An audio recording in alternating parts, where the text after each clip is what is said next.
আসসালামু আলাইকুম। তোমরা যারা এসএসসি শিক্ষার্থী আছো, তোমাদের জন্য আজকে একটা নির্দেশনা বের হয়েছে। তো নির্দেশনাতে বলছে এসএসসি খাতায় নম্বর দেখা নিয়ে যে নির্দেশনা দিল শিক্ষামন্ত্রী।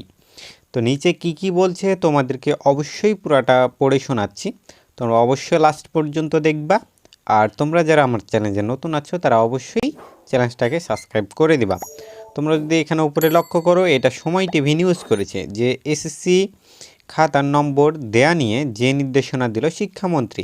নিচে কি বলছে, এসএসসি ও সমমানের পরীক্ষার খাতা দেখার ক্ষেত্রে সচেতন থাকার নির্দেশনা দিয়েছে শিক্ষা এবং প্রাথমিক ও গণশিক্ষামন্ত্রী ডক্টর আলম এহসানুল হক মিলন।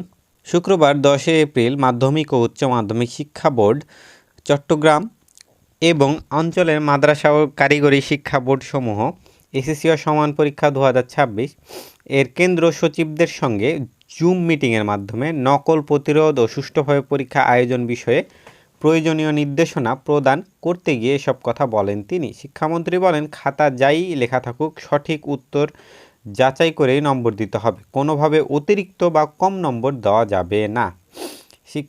শিক্ষকদের নিরাপত্তা প্রসঙ্গে তিনি দৃষ্টান্তভাবে বলেন, শিক্ষকদের পূর্বেও আমি নিরাপত্তা দিয়েছি, এবারও দেব।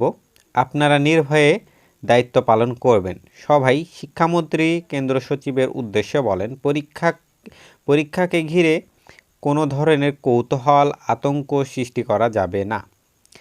তিনি প্রতিটি পরীক্ষা কক্ষে close circuit camera CC camera স্থাপনের উদ্যোগ নেওয়ার নির্দেশ দেন। বিদ্যুৎ বিভ্রান্তের ক্ষেত্রে নিরবিচ্ছিন্ন পর্যবেক্ষণে নিশ্চিত করতে বিকল্প হিসেবে আইপিএস ব্যবহারের ওপর গুরুত্ব আরোপ করেন। তিনি বলেন, 2001 সালে থেকে 2006 সাল পর্যন্ত শিক্ষকদের সহযোগিতায় আমরা পাবলিক পরীক্ষা নকল বন্ধ করতে সক্ষম হয়েছিলাম। এবারও শিক্ষকদের সম্মিলিত প্রচেষ্টায় নকলমুক্ত পরীক্ষার আয়োজন করা সম্ভব বলে আমি আশাবাদী। প্রশ্নপত্র ফাঁসকে একটি গুরুতর অপরাধ হিসেবে উল্লেখ করে বলেন, 2001 থেকে 2006 সাল পর্যন্ত প্রশ্নপত্র ফাঁসের কোনো ঘটনা ঘটেনি। এবারও তা কঠোরভাবে প্রতিরোধ করা হবে। এই ধরনের অপরাধ জড়িত আইনের আওতায় আনা হবে। এই বিষয়টাই তোমাদেরকে বলেছে, তোমাদের একটু হার্ডলি করতে যাচ্ছে পরীক্ষাটা। তো তোমরা অবশ্যই ভালোভাবে পড়াশোনা করো। আজকের মতো এ পর্যন্তই। সবাই সুস্থ থেকো, ভালো থেকো। আল্লাহ হাফিজ।